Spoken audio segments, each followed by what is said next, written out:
since 1975. The US-India relationship has grown from a fledgling trade relationship to one of the world's most significant strategic and economic partnerships.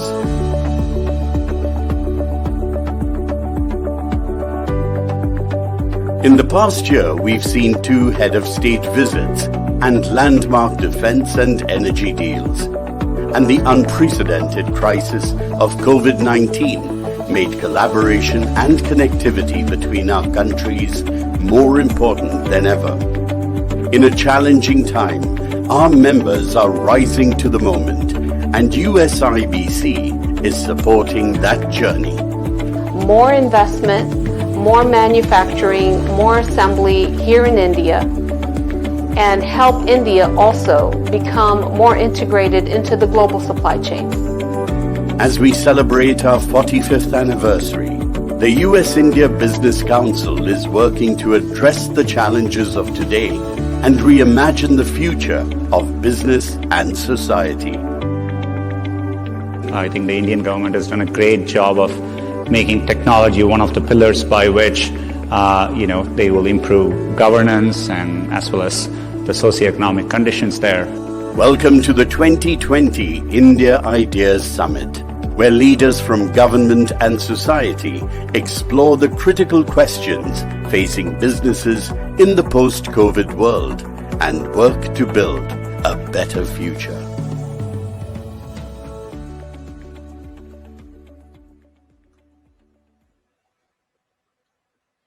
Good morning and good evening to all of you who are joining us today from across the United States, India, and around the world. Welcome to day 2 of the USIBC India Ideas Summit and a celebration of our 45th anniversary. We had a fantastic day yesterday. There were insightful and inspiring conversations with government leaders, business executives, and others across the US-India corridor about how industry, government, and civil society can be partners to build a better future. If you missed some of those or want to catch one of our social hour sessions on Indian cuisine, on the sitar music of Rishabh Sharma, or the mindfulness and meditation teachings of Sister Shivani, please visit our YouTube channel to catch those. Today, our conversations will take on a more strategic lens as senior leaders share their take on what's at stake for our 2 countries. We will hear leading voices from across the political spectrum with both Republican and Democratic leaders outlining the importance of stronger US-India ties going forward. We will also hear directly from the Prime Minister of India about his ambitions for this important relationship. US Chamber CEO Tom Donohue will be in conversation with the CEO of one of India's leading technology companies, HCL Technologies. And we will hear from our board chairman and executive chairman of Nuveen, Vijayakumar. We will, of course, be recognizing 2 of industry's top executives and hearing from them during the USIBC Global Leadership Award. Now, putting on a program like this took a lot of work and a lot of support. I want to thank our USIBC Board of Directors, led by Vijayakumar, our India Advisory Council, led by Arun Kumar of KPMG, and our event sponsors, who contributed generously to putting on this event, as well as our partner organizations, CNBC TV 18, our media partner, Invest India, as well as our state partners. But I also want to acknowledge the incredible team and hard work at USIBC and at the US Chamber, particularly the event and AV folks who have enabled us to put on this summit and go virtual. Now, before we get to our illustrious lineup of speakers, I wanted to share with you some personal thoughts and reflections on the state of the US-India Business Council and the milestone of our 45th anniversary. Back in 1975, there was scant trade between our 2 countries, and yet leaders in both governments had the foresight to anticipate that a growing economic relationship between the US and India was not only desirable, but it was possible. To help push it forward, they called for the establishment of the U.S.-India Business Council.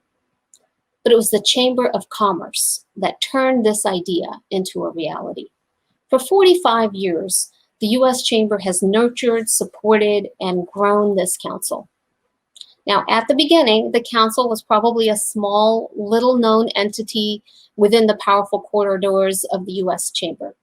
But as this relationship between our two countries has blossomed, so too has USIBC grown in prominence and stature.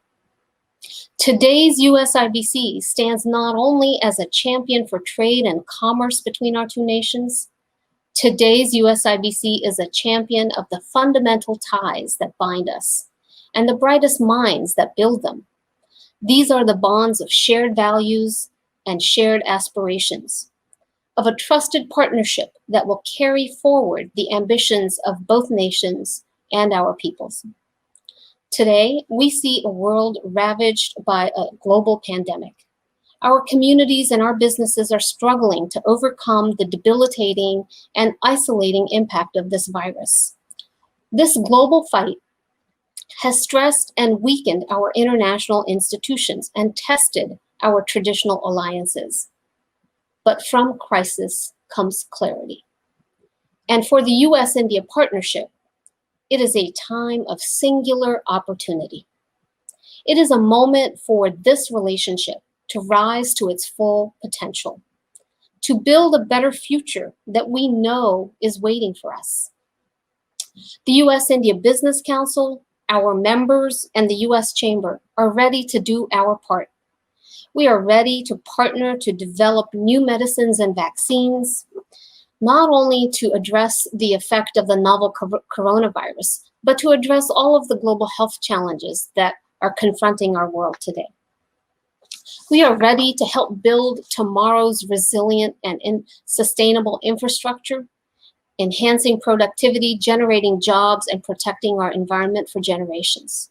We are ready to create the tools and technology that will strengthen our defenses, secure our borders, and make for a more peaceful world. And together we can build the digital architecture that will connect our communities while securing their data. We are here to help usher in the investment, build the factories, and generate the entrepreneurial opportunities that will spur inclusive growth and help lift people out of poverty in both countries. But for industry to do its part in building this better future, it needs governments to do their part. It needs governments that will create transparent, stable, and predictable policies. It needs an ease of starting and doing business and open avenues for investing to ensure that capital can flow to where it is most productive. And critically, it needs an open trade policy that recognizes that tariffs and barriers hurt not only producers, but also consumers, leaving people of today and tomorrow worse off. Just as the United States and India need each other and are invested in each other's success, so too do industry and government need each other for success. That is why when the pandemic hit, USIBC didn't just go home and sit on our hands. We went home, opened up our laptops, turned on our phones, rolled up our sleeves, and got to work. We worked around the clock and across oceans to make sure that companies could keep their supplies flowing, their workers safe, and their doors open. Working with our partners in government, such as Invest India and DPIIT, as well as state governments, law enforcement, customs officials, and frankly, anyone we could get on the other side of a phone to ensure that we could help keep businesses open and flowing. And that is why today we are partnering with state governments in the US and in India to spotlight the opportunities that are present in the US-India corridor. Over the last 4 months, for example, under the auspices of Destination India, we have convened companies and senior officials, including many ministers and chief ministers from 8 Indian states, to highlight the opportunities for investment and the steps that need to be taken to unleash that investment. And we're not stopping there. Many more meetings are already planned. More than ever before, I believe in this relationship. And I believe that the US Chamber and USIBC and our ability to move these countries closer together. But it is all of you, our member companies, our key partners, our eminent thought leaders, and our inspired visionaries that will ultimately ensure that the US-India relationship will continue its ascendance. We must hold ourselves to account and demand excellence and push for progress to ensure that this relationship, and indeed our world, is left more equal, more inclusive, and more prosperous than when we found it. If we each do our part, then I'm confident that when we gather in 5 years to mark the 50th anniversary of the US-India Business Council, we will also be celebrating the success of the future that we helped usher in. Now, it is my honor and privilege to introduce to you a man who needs no introduction, the CEO of the US Chamber of Commerce, Tom Donohue. I have had the opportunity to get to know Tom and see firsthand the values that drive him. The love of country, the commitment to our democracy and to our free market economy. And I have seen the courage of those convictions which enable him to speak truth to power when many others may choose to be silent. Now, joining Tom today is an impressive leader of an impressive company. C. Vijayakumar, or CVK as he is known, leads one of India's foremost technology companies, one that has also made significant investments here in the United States. HCL Technologies has been a valued member of USIBC, and we are fortunate to have CVK on our USIBC Board of Directors. Tom, CVK, over to you.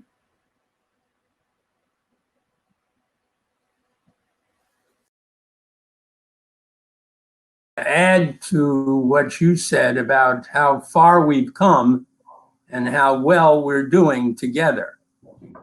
And we have to give Nisha a good deal of credit for what has happened in the last few years to really move our organization many steps forward and prepare us for a very challenging future. I'm also very pleased to be part of this remarkable program, bringing together the top leaders from the public and the private sector who play such an important role in the India-US relationship. One of those leaders, who I had a chance to talk to a few minutes ago, is the president and CEO of HCL Technologies, operates all over the world, known as CVK wherever he goes. I'm very much looking forward to our chat today. Welcome, CVK, and thank you for joining us. Here's how we ought to go ahead. I'm going to ask you a few questions. You're going to provide a few answers. Then you can ask me some questions, and I'll provide some answers, and then maybe we'll skip the questions and just have a little conversation for a few minutes. So let me start. The theme of the Ideas Summit is building a better future. Being the CEO of a large global company operating in 46 countries, how do you see HCL building a better future for itself, for its country, for its climate, for its clients, and for the US? Yeah. Good morning and good evening, everyone. And Nisha, thank you for that great, insightful words. And Tom, thank you for getting this session started. It's a great question. For both the individuals and organizations, technology has been essential to getting on with our lives and businesses during this unprecedented global health crisis. We do believe, and the industry believes, that COVID-19 pandemic is the ultimate catalyst for digital transformation and it will greatly accelerate several mega trends that were already underway before the pandemic. I foresee accelerated interest in adoption of technologies like AI, cloud, Internet of Things, uh, secure enterprises, to name a few. And to answer your question more directly, we are, as a company, we will continue to help our clients to remain competitive in the current and the post COVID world through the use of technology to become more digital, more nimble, more efficient, more secure, and resilient. And when it comes to our employees, I mean, we are seeing an opportunity, and it's really the way things are planning out. We are seeing expanding of our relationship beyond the individual into their personal ecosystem. For example, we've been providing physical and mental well-being programs not only to our employees but to their families as well. Therefore, deepening our connect with our employees. And of course, the most important thing that we are adding more value is we are redoubling our efforts to upskill our employees, help them to be in sync with the client's business dynamics and the emerging technology trends, some of which I kind of mentioned earlier. So that's how we are looking at building a better future for our clients, for our employees, and the people at large. Tom, I want to also ask you a question to kind of get this started. You've been a living legend in the global business community, and you've been a tireless ambassador of Indo-US trade ties. So, what do you think is the standing of Brand India Inc. in the US economy, especially when it comes to the rebound of the global economy and the US economy? What are your views? Well, one doesn't have to look very far back to see that the relationship between India and the United States, while very comfortable, was very not a very significant economic exchange. Back in 1985, I think we were doing $3 billion worth of trade, and today it's almost 150 billion. And if you just look down the road a little, it can be many times that. I think there are a lot of catalysts that are driving it, but the brand, the relationship, the mutual dependency on each other, both economically and geopolitically and in other ways, lets anybody that's thinking about the future put their thumb on the scale in favor of U.S.-India trade relationship and mutual dependence. And the one last thing I'd say about that, yes, it's governments, yes, it's companies, but most important, it's people. It's individuals with vision to move forward. It's people that work for us and for the companies. It's people that provide the services. And I think you're a great example of this. I was impressed when we had our little chat before that not only did you have to almost instantly move all of your company to a technological manner of running your business, but you were all over the world helping many of your clients that weren't prepared for this and getting them there in a hurry. The bottom line is everybody knows this is an improving, a growing, and an essential relationship. That makes me, CBK, think about what you're doing to be helpful in the United States. I'm very impressed with the way that HCL has nurtured local talent in the US, which is a great case study of inclusive growth story. And we're all working on STEM education. We're all working on the most effective immigrations program we can have, but you're taking local talent and putting them in the right place and training them. And I think everybody would be interested in learning some more about that. Sure, Tom. HCL Technologies, so we started our operations in the United States in 1989. So we've been here for over 31 years. And we followed a philosophy of think global and act local, primarily to serve our customers and partners in the geographies where we operate in.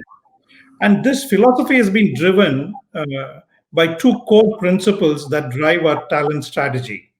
The first one is to build local delivery centers as a part of our talent strategy. And the second is to create jobs in partnership with the local institutions and clients. When it comes to delivery centers, we believe that for us to evolve as an organization and also to grow as a business, we decided very early on that we should hire locally. And for that reason, it was very important to build global delivery centers and innovation centers and labs across the United States.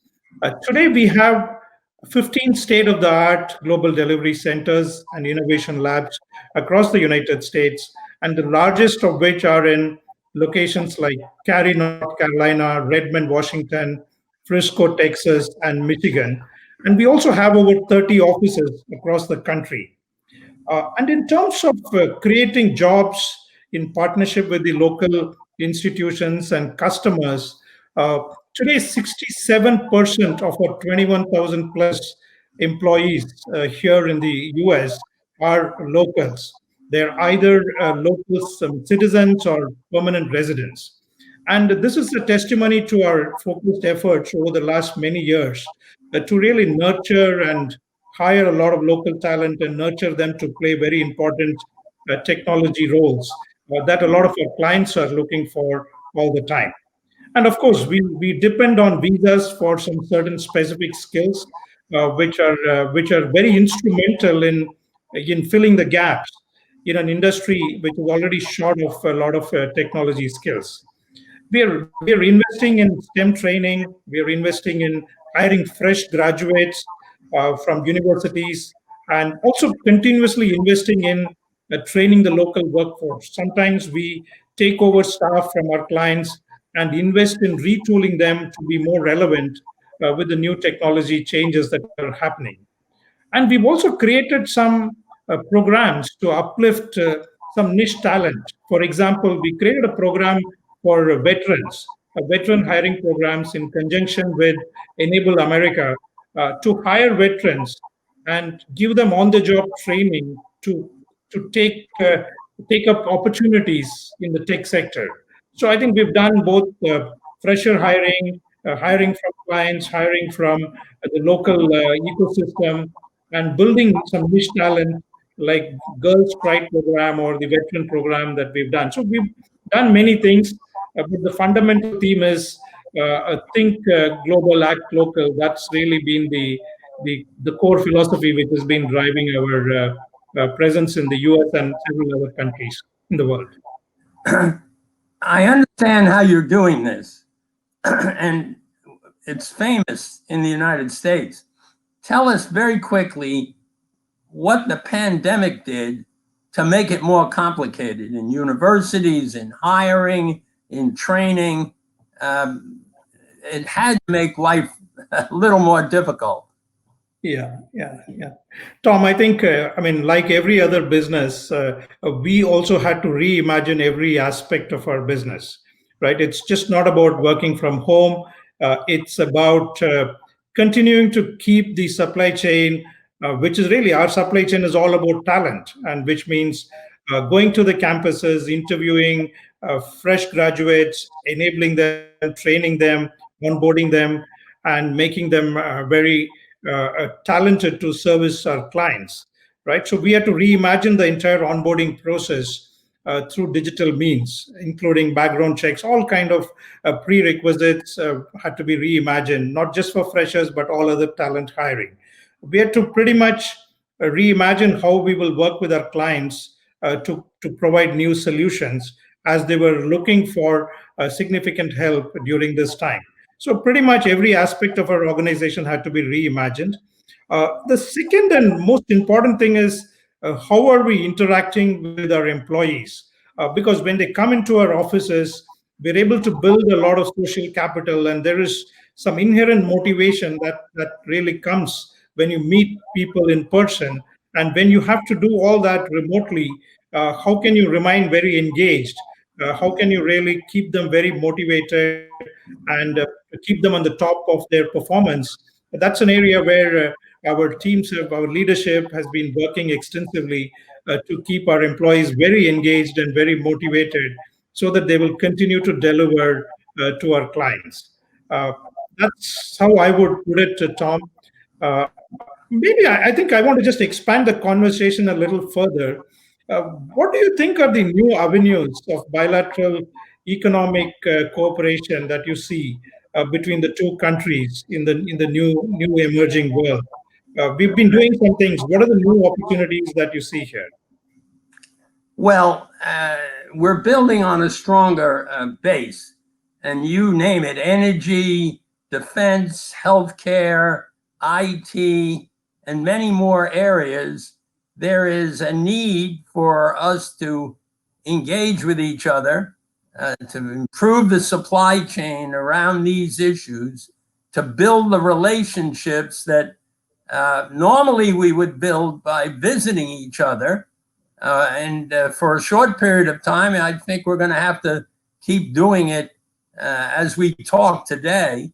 We know that the pandemic will dent economic growth some, but in the face of that, we're going to grow the Indian-US engagement, investment, trade, mutual efforts in research. We're all working together to find the other end of this pandemic. Disruptions caused by the pandemic are particularly going to hit supply chains. By the way, they're also going to be affected by some of the other issues going on around the world. Some of the challenges with the Russians and the Chinese on protecting our supply chains, and we also are going to look for specific areas where we're going to have to work. The manufacturing systems are becoming more and more sophisticated, and we can turn to our friends in India to help us sophisticate what we're doing together. Artificial intelligence, which you're very engaged in, is going to solve some of our problems, while at the same time we're going to have to retrain people who otherwise would have been comfortable in jobs that are now going to be changed.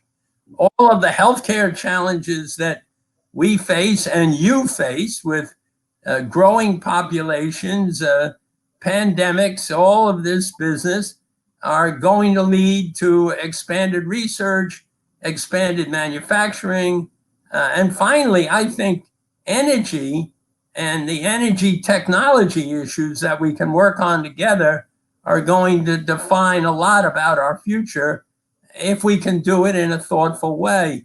I just think there's one word you got to take away from this, and that's partnerships.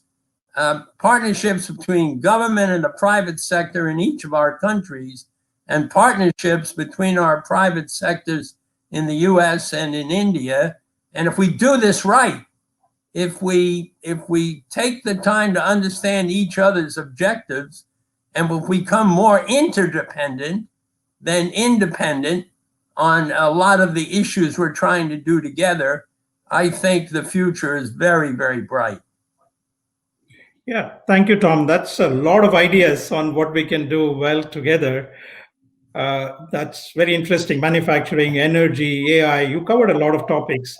And I'm sure this is a food for thought for several leaders on both sides of this equation, Tom. I think we are pretty much coming to the end of this hour. I just want to ask you one last question. I don't know how much time it would take. I mean, a lot of leaders are talking about a more sustainable reset of the global economy. That's what we should be all looking forward to. What are your views on that, Tom? Well, you know, sustainability is a word that has more definitions than Webster's dictionary ever offered. But what it basically says that we've got to care about the environment, and the environment is not only climate, it's people, it's companies, it's governments. We have to look for ways to do the intelligent thing that helps everyone grow. We can't run off with people that say tomorrow we're not going to use any hydrocarbons. On the other hand, it'd be ridiculous not to look for new ways to drive energy in a cleaner way. We can't run off and say we're not going to hire anybody that isn't working in a high-tech institution, but at the same time, we can use technology to help people be more effective. I think the real issue around sustainability goes right back to something you said a little while ago, and that is how you build your workforce. You retrain. You train people that haven't been trained. You go to universities, but you also go to the community. Now, yours is a little more complicated than ours with 1,400,000,000 people. But we're going to look to you for a lot of the help and the things we're trying to do. And I just want you to think about how important your company and your role as an innovator is to India. But it's very, very important to the United States if we're smart enough to take advantage of it. I thoroughly enjoyed this. We said before the meeting, before we got on here, that we're going to try and get together personally soon. And I'll do just about whatever I can. I may even have to break out of jail to do that. But you have we're all being careful. You keep right on going, and what you're doing in the United States, very, very valuable to us. Thank you, Tom. I really enjoyed the conversation, and I want to reassure you and everyone else that India Inc. will continue to contribute tremendously in a very, very innovative way in the new normal. Thank you for the conversation, and thank you for this time. Thank you very much, and I look forward to seeing you soon. Same here, Tom.